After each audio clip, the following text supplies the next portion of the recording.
RMN Drama presents Kini ang akong suliran.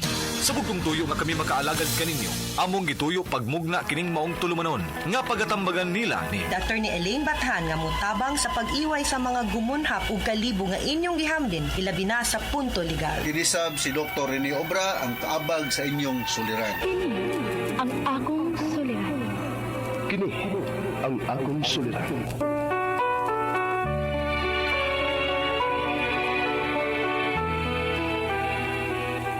Sa atong pagkaymugso ng kalibutan, gikalawaan at ang daan sa atong suliran. Ang suliran mo'y kabahin sa itong inadlang panginabuhian. Aba na doon ay suliran nga dili mo mapasan nga ikaw ra. Nagkinahanglan kag katabang aron sa pagsulbad ni ini. Nagkinahanglan kag kahayag na may mulamdag sa imong unahuna. Ug tungod ni ini, natawag kini nga atong tulumanon nga naguluhan. Kini ang akong suliran. Kini ang akong suliran. Mga minugbong duwa nga matapos lang sa usa ka hugna, mga kinutlog gikan sa mga suwat sa mga minahal namong tigpaminaw. Busa kung aduna kamoy suliran nga naggumon karon sa inyong galamhan, suwata ka na og ipadala ning atong tulumanon. Kini ang akong suliran. Aron kabuhatan ka na og duwa sa kahanginan og pagatambagan sa mga bulawan ng hunahuna. Kini ang akong suliran. Kini ang akong suliran.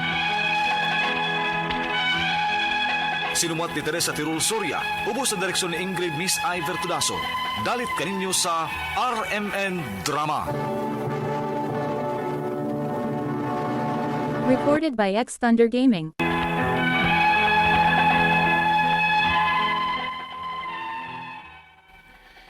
Mayong adlaw kanyong tanan nga nagpaminaw karon ning tulumanon kini ang akong suliran.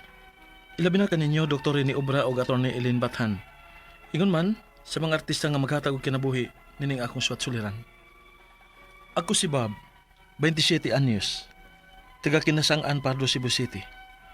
Punto legal kining akong suliran. Kabahin kini sa nahitabo nako sa dihang mi-enroll ko sa usa ka driving school. Aron yung hisabtan, ingon ini ang mga panghitabo.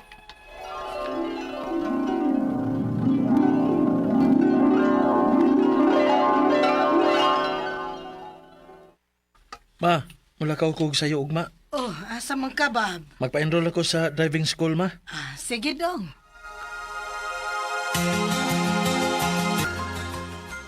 Okay na ko, ma'am? Yes, sir. So, balik lang niya din ka ng schedule nga among gihatag nimo ha. Aron mag-start na kasi mong driving class. Okay, ma'am. Salamat, ma'am.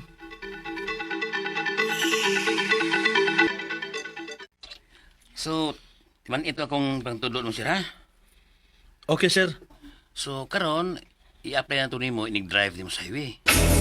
Oh, ha? Sa highway na ko diretso, sir? Yes, sir. Akin sir, pwede ka lang dili lang daghang kayong sakyanan bitaw mangagi, sir? Dili pa mong ko kampante good. Mas mabait ka kung sa highway jud ka diretso, sir. Oh, sige. Okay, sir.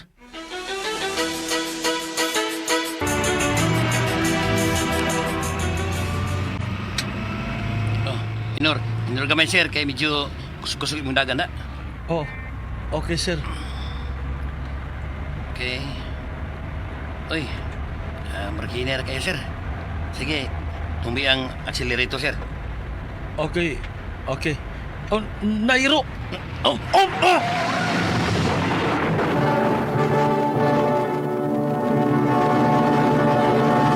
Recorded by X Thunder Gaming.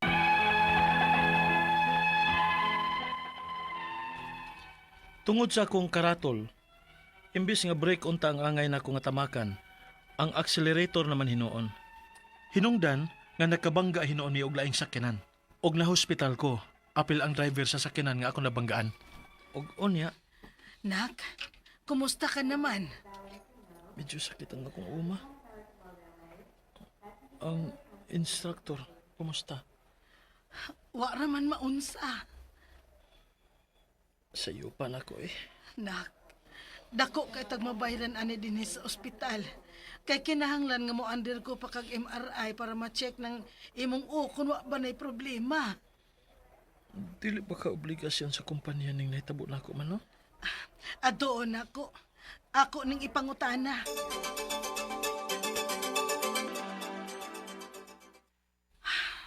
Anak, dili man kuno sila mo bayad sa imong bill dinhi sa ospital. Unsa ma? Og ang nakapait ron, kay pabayron kanila sa damage sa sakyanan. Ingon man, ang hospital bill sa driver sa sakyanan nga imong nabanggaan.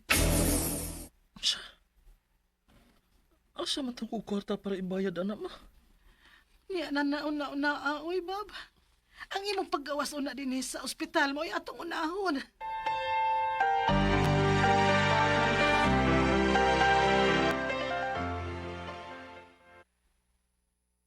Nakagawas na tulad ko sa ospital pero papaginuman lang akong problema. Unsaon man nako? Hello? Sir Bob? Oh. Kinsa ni? Sir, staff ni sa driving school ng imong giskwelahan. Oh, nga naman ta, sir. Pahibahulan na ka, sir. Nga kung ang driver sa imong nabanggaan mamatay, manubag yun ka, sir. Ha? Eh kung mahitabo na, mukiha gyud ang pamilya sa driver nimo, sir. Unsa?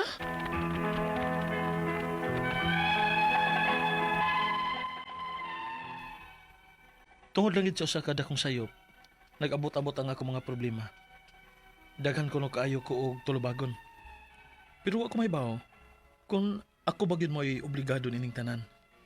Kay usa sa dako na kong sayop, wa ko mobasa sa kontrata, una ko mipirma. Ang ako mga pangutana mao kini mosunod. Unang pangutana, naa ba na sa kontrata nga ako mo'y mobayad sa sakyanan kung madamage during sa akong driving lesson ang sakyanan? Ikadong pangutana, before ko nila gipa-drive sa highway, mihangyo ko sa instructor nga kung mahimo, dili sa unta ko mo drive og daghang sakyanan kay mahadlo ko. Dili pa ko kampante. Pero gidiretso gid ko sa highway. Dili ba din na sa instructor? Ilabi na nga nahibaw man siya nga nagkat-on pa lang ko.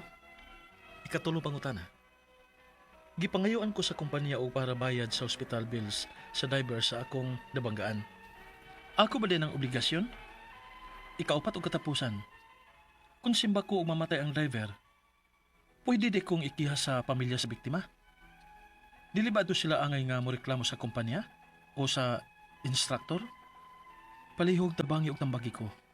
Kini ang akong suliran, Bob. Maayong adlaw mga suking tigpaminaw kini si Attorney Elaine Bathan og ako karong adlaw ang mohatag ninyo og tambag, tubag, solusyon, kalinawan sa inyong mga pangutana, mga problemang may punto legal. Pero mga medical nga pangutana nas Dr. Obra, mga suking tigpaminaw busa unsa may inyong gipaabot ipadana gyud ng inyong suwat sa suliran_612@yahoo.com or sa ato ang Facebook account nga kini ang Akong Suliran official writers page. Pwede sad atong ipadala sa 3rd floor, Jose R. Martinez Building, Osmeña Boulevard, Cebu City. Kumusta man guys ug kumusta man ang ato ang mga suking tigpaminaw hinaut unta nga sa matag adlaw nga maminaw mo makakuha mo kaalam, inspirasyon ug kadasig mo padayon in life. Inigmata na to. Thank you Lord. Naargi hope na ni kasulbaran tanan problema ra ka but I have a greater God. No?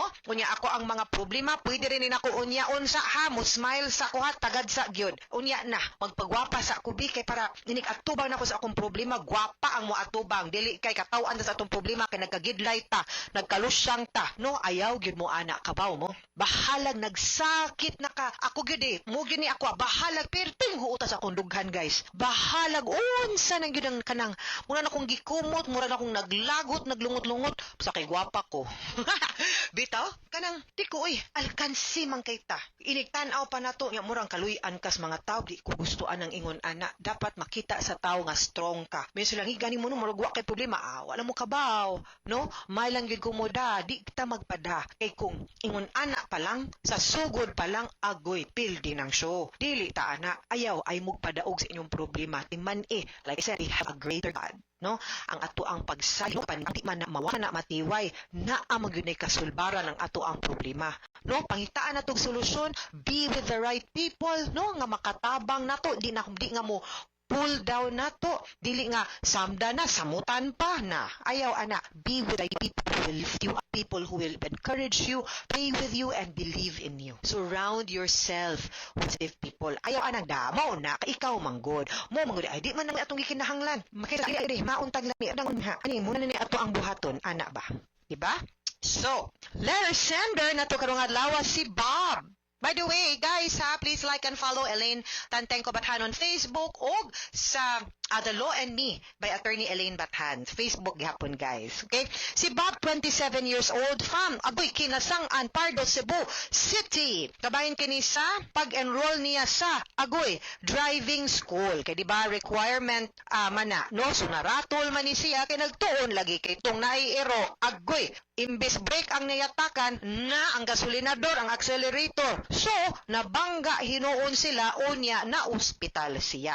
No, niya karon kay ang obligasyon ba kuno na sa kumpanya, no, kay mo man ni nahitabo tungod sa dakong sayop nag-abot-abot ang iyang problema. So, una mo ni ang mga pangutana, naa ba na sa kontrata nga siya kuno mo bayad sa sakyanan kung na-damage during sa iyahang driving lesson. Usually, mo assume og risk ana ang driving school. Kay kanang mga sakyanan gagigamit for driving school ba kung legitimate ni sila og rehistrado sa gyud ni sila as a driving school. Lahi man gyud na ang akong kuan murag naanay mechanism nga murag naay brake pud sila sa driver's side o ang passenger side wherein ang lisensyado nga driving instructor maka-brake pud na siya. Something like that, has something to do that like that, or kamaupon nga mo musak mo kuan sa handbrake para matabangan ka, and they also assume the risk. That is part of the risk sa ilahang negosyo, sa nature sa ilahang business. In fact, mas taas ng ilang insurance sa sakyanan, no? Kumpara sa ordinaryo nga car. Kay ang pa-drive-ban gud na nimo ang sakyanan sa usa ka tawo nga di pa kabaw mo drive inig sugod. So the risk is there compared to an ordinary sakyanan driven by somebody nga lisensyado na. Kag kung lisensyado na kami ning kabaw na kamo drive, di ba? So usually na gid siya sa contract ninyo, no? Ang ubang mga fly by night nga mga driving school wa man koy kontrata. So I hope nga kaning imong driving school na kay taksaktong contract, ha? Ikaduhang pangutana, before ko nila gipa-drive sa highway, nihangyo ko sa instructor nga kung mahimo dili sa unta ko mo drive og daghan og sakyanan kay mahadlo ko. Dili pa ko kampante pero gidiretso gyud ko sa highway. Dili ba di na sala sa instructor, ilabi na nga nahibaw siya nga nagkatuon pa lang ko. Okay. Na ang driver, to be fair to the driving instructors, they also know nga when you are ready and when you are not. Kay kung ang estudyante mo'y agdon, moingon gyud na dili ready. Kay ang hadlok man ang maguna, no? Ang maguna ba? Ang maguna nimo ang imuha mangyong kahadlok, no? Mo mangyud na. So, ang driver will be able, ang instructor, driving instructor can be able to assess. They are competent. No, we will assume, no nga, they are competent to assess you whether you are ready for the highway or not. Of course, dili po na perfect tanan, ha? Ilagyod po nang i-base sa imuhang performance. Baka mauna baka mo yatak sa accelerator, kabaw baka mo cambio, kay manual ang imong gitun-an, or accelerator, ragyod og brake ang kinahanglan. Ana ba? So, sila may maka-assess, pero di po yun na at all times, no? So, balansihon yun po na sa driver. I cannot say at this point, Bob, nga sayop ba siya, sakto ka, kay magdepende yun na. And of course, accidents happen. Ila pagingon, di ka driver, di kang bangga, no? Kato normal yun to siya, expected to siya, aksidente yun to siya, di yun to siya tinuyuan, wag yun to tuyo a town. Ikatulong pangutana, gipangayuan ko sa kumpanya o bayad para sa hospital bills sa driver na sa akong nabanggaan. Ako ba di ay ng obligasyon? Well, it's your obligation, to my understanding, obligasyon na mainly good pod ikaw may nag-drive and sa driving school ang tag-iya sa sakyanan if you were to follow the law, no? Base aning mga accidents, no? Or kaning mga reckless imprudence resulting to damage to property or physical injuries. Ikaupat ug katapusang pangutana, kung simba ko og mamatay ang driver, pwede ba dai kog ikiha sa pamilya sa biktima? Dili ba adto sila angay mo reklamo sa kumpanya ug sa instructor ninyo gyung duha, no? Sa company tag-iya sa sakyanan og ninyo. That is a joint nga liability kay nakaigo nakabangga man ta. And it's really caution, no, sa ato ang pag-drive nga kinahanglan sa gyud nga mangibabaw when we are driving, no, sa ato ang sakyanan, whether we are still learning to drive or we are already licensed to drive. Kani gentle reminder lang gyud ni sa mga ginikanan ug sa kanang mga nag-drive og sakyanan. Una sa nga tanan, maskig motor pa na, please lang, need gyud nato nga naatay lisensya before ta mo das-das og drive og maski unsa nga sakyanan. Bahalag moingon kag didtura na sa iskina kay mupalit ra kog coke, mupalit ra kog asin. Kadiyot kaayo gyud, dili gyud pwede. So ayaw pag-ingon ana, ha, kinahanglan gyud nato na siya nga atong i-make sure nga naatay lisensya. Di mo ay gyud nagpa-drive ba inyong mga sakit. Kinahanglan man gani nga kung naatay driver's license ang ato ang lisensya naa nato permi, no? Di ta pwede mo drive og sakyanan ug wa nato atong lisensya. Samot nagwa tay lisensya at all. Kay wa ta gi-issuehan pas LTO or we are not authorized to drive. Okay? So please be careful. Daghan kaayo, no, sa ato ang mabasa sa news these days mga road accidents. Tungod kay nagdali, wala nag-careful, wala nag-helmet, wala nag-list driver's license. Bahalag mingaw ng dan. The fact that you have no driver's license, you have no authority to drive. Careful pagyud ta when we are also driving, mga sukinting paminaw. Hangyo palihog sa mga nagmotor, ayaw lagi mo counterflow, ay lagi mo sikig patakag, singit din ha, respeto pod mo. No, I mean ako driver man gyud kog sakyanan, usay maiging jugog na ay motor, hangyo lang. No, let us respect the rules of the traffic road. No, let us respect traffic rules, no? Let us respect the rules of the road, no? And give each other the right of way. Drive safely, mga sukinting paminaw. Hinaot unta nga namoy nakotlo na pagtulunan karong adlaw. Kini si Attorney Elaine Bathan. Daghan kayong salamat sa inyong pagpaminaw sa atong tulumanon. Hangtod sa sunod nga sugilanon, dinhigapon sa tuwang programa, kini ang akong suliran. Gikan sa RMN Production Center, Radyo Mo Nationwide. Tatak RMN, daghang salamat og maayong adlaw.